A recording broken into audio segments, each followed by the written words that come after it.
So, 2023 is the 30th anniversary of Power Rangers, and you know what that means?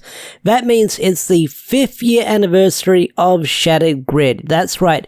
It's crazy to think that Shattered Grid started 5 years ago, like over a month ago, and it had such an impact on the Power Rangers fandom, and not only that, this story arc was so popular that it even got casuals and normies into reading the Power Ranger comic with how hyped up this story arc was. And not only that, Shattered Grid is kind of what threw me into the sphere of being a Power Rangers YouTuber or Ranger tuber, whatever you want to call it. And I can tell that story. I can tell that story now. So flashback before we sort of talk about the memories of Shattered Grid, because it all leads into it. The story all like coincides and sort of links together. So before I started YouTube, I used to make, let's just say cringy Pokemon Nuzlocke, and I used to review Hunter x Hunter manga chapters, and some of those Hunter x Hunter theories are still on the channel. They're just like buried in like my channel because like of how YouTube switched how you can search for videos. It goes popular, then I believe, yeah, it goes popular then newest, and because it used to be popular, newest, and then oldest, and now they got rid of the oldest feature, I guess, to stop people from archiving stuff. But yeah, I used to do like Hunter x Hunter reviews and not comic reviews. Like I used to talk about anime and Pokemon and stuff like that, whatever I wanted to talk about.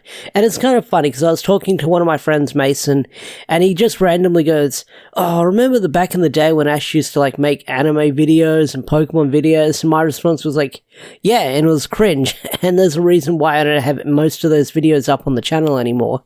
But Shattered Grid was coming out, and I was like sort of not covering the Power Rangers comic on the channel. I was sort of reading it off to the side ever since issue 0.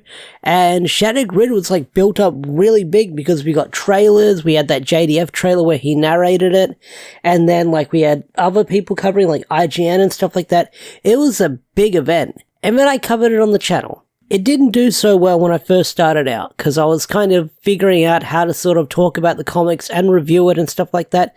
So, a couple of reviews didn't do so good, looking back on them. Like, a lot of those old comic reviews I'm not very fond of because the audio quality is terrible, the audio mixing is terrible, and I wish I could go back and I could fix up those reviews if I still had the audio files lying around, but unfortunately, I can't. And whenever people like comment on my old comic reviews and they say, "I'm binge watching all your reviews," and they comment on my old Shattered Grid review or my old Shattered Grid theory, I'm like, oh my god, how can you listen to it? Because I can barely not even listen to my old stuff with like how it sounds quality wise, and how I did those reviews back then. Maybe they still hold up, but I just look back at them and listen to the first couple of seconds and I hear the weird mic quality with how I used to record and how I used to mix it and stuff like that. I'm like, oh, this is unwatchable, or this is just like too low or too loud. It's just not very fun of it. But the reviews sort of did well and they got better over time. And I feel like the best review when it comes to Shattered Grid on my channel is maybe issue 30, the one before the finale. And I think that's because a lot of people thought it was the finale. But those reviews kind of put me on the spear of being a Power Rangers YouTuber, back in the day. Because I thought I'll cover the comics and then I'll cover like whatever anime I'm watching at the time. But it seemed like the Power Ranger reviews were doing really well. And I was like, maybe I've got something here. And I just kept covering them. And I kept talking about them. And then it led to where we are now, where I'm sort of talking about Power Rangers on the channel all the time, almost all the time. All the time, almost all the time. And I'm very grateful for the opportunity I had with all those people who watched my reviews back then. But Shattered Grid was such a big event back then. I mean, I remember covering it, and each month was like a big event because you would have one issue of MMPR written by Kyle, and then you would have one of Go Go written by Ryan, and everyone was sort of theory crafting and figuring out how the story arc is going to end, where it's going to go. It was a lot of fun, like a lot of fun to read those issues monthly with like them coming out. I mean, I remember even after like issue 25 dropped, the big Tommy stab moment, And then we sort of got previews for issue 26, and there was like Draken sort of marching into like the samurai timeline, and he was about to fight samurai. And that was really cool to see because, you know, it was Samurai, a season that was kind of not beloved at the time, and it was a mixed bag, and Draken was invading that world. So I don't know if people were cheering in excitement to see the samurai cast get the crap kicked out of them, or people were excited to see how they would hold their own against Draken. But not only that, it also made the character Lauren very popular, Shattered Grid did, because we'll talk about Draken in a bit, because Shattered Grid made the character Lauren more popular than she was. I mean, people loved her performance in Samurai and wish she did more, but I feel like the comics kind of made people fall in love with the character even more. And ever since, like, her appearance in Shattered Grid, she's sort of become a playable character in Legacy Wars. She was a playable character in Battle for the Grid, which was crazy to see. That was really awesome to see. And she's sort of become this very popular character. Still no Lauren figure in the Lightning Collection though, but rumors do say we are getting a Lightning Collection character in Samurai. A Samurai character in the Lightning Collection eventually soon. So it could be Lauren, you never know. But yeah, Lauren was such a cool character. And Jen was there too. Jen was cool to see in this comic as well, as she played a big role in it as well. But this character was the Draken story arc and all the Ranger Slayer. I gotta talk about Ranger Slayer. Okay, before I talk about Draken, I gotta talk about Ranger Slayer. Ranger Slayer is probably one of my favorite Power Ranger characters in recent memories. Like, I know it's an alternate version of Kimberly, but that character coming into their own and the personality they bring and how they stuck around for a while, and we got to see them in Beyond the Grid, which was kind of a mixed bag, but then she had Draken New Dawn, which was also kind of a mixed bag. Like, this character has stuck around, and just like Draken, Ranger Slayer has gotten her own, like, merchandise as well, like Lightning Collection figure, pop vinyl that's an NFT, but also an actual figure that you have to buy the NFT. Fuck that shit. But yeah, Ranger Slayer is such a popular character as well. But Draken is the main meat and potatoes of this story arc.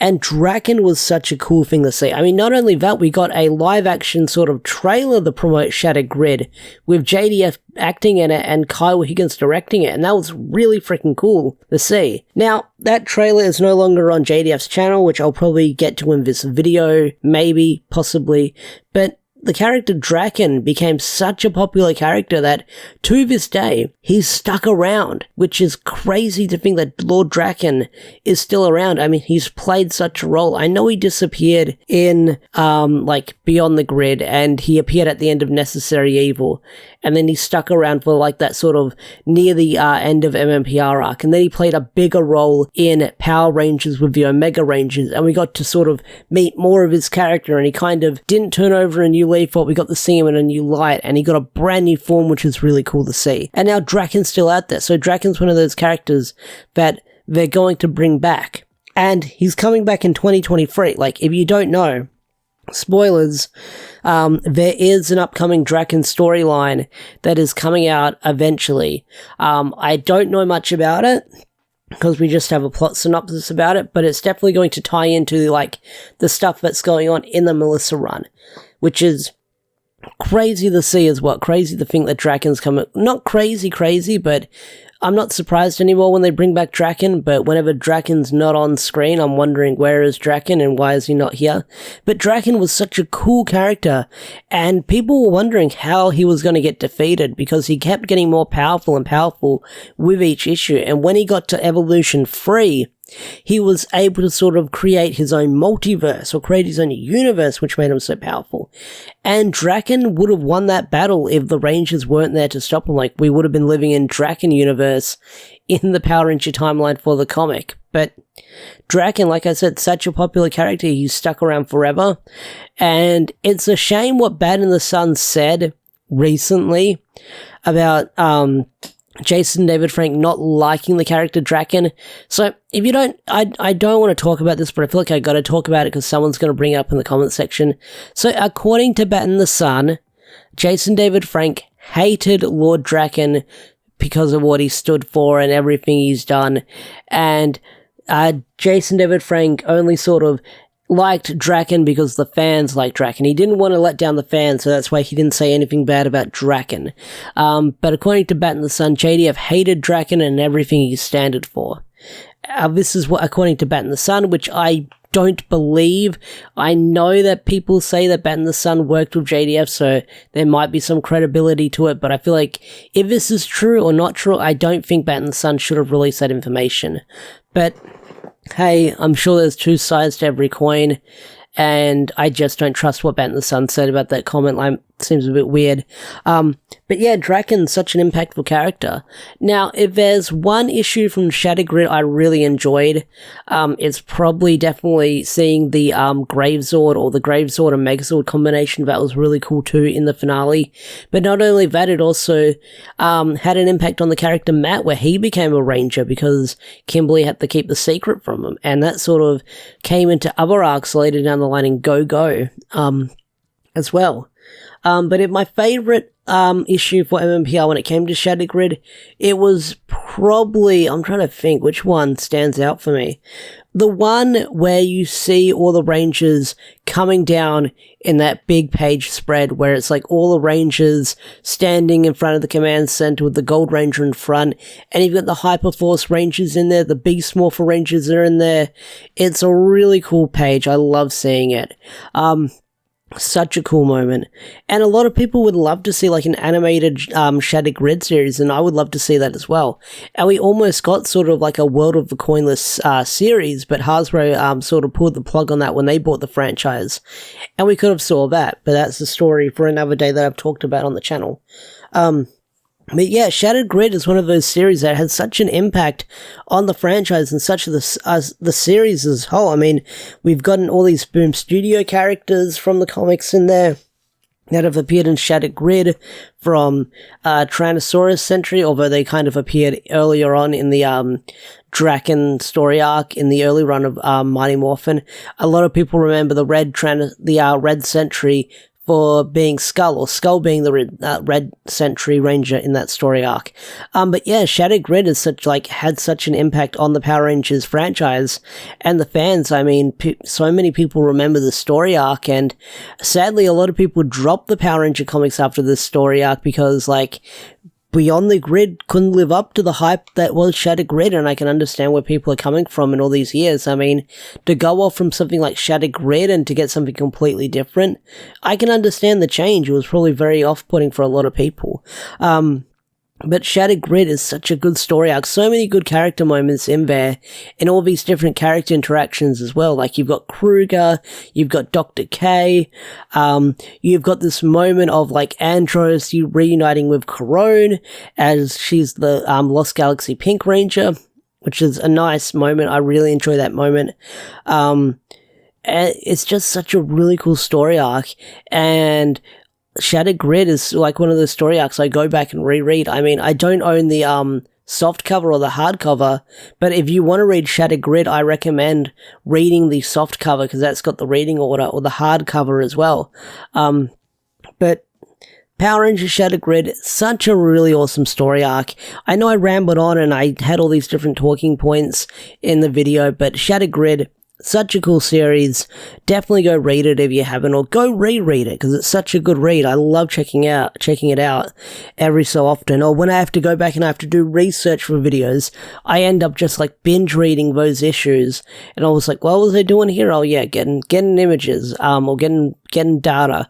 But Shattered Grid, such a really cool story arc, and I love it, and I'm sure that a lot of other people love it. But what are your memories with Shattered Grid, and do you still love this story arc? Tell me in the comment section down below. I'd love to hear your thoughts and opinions.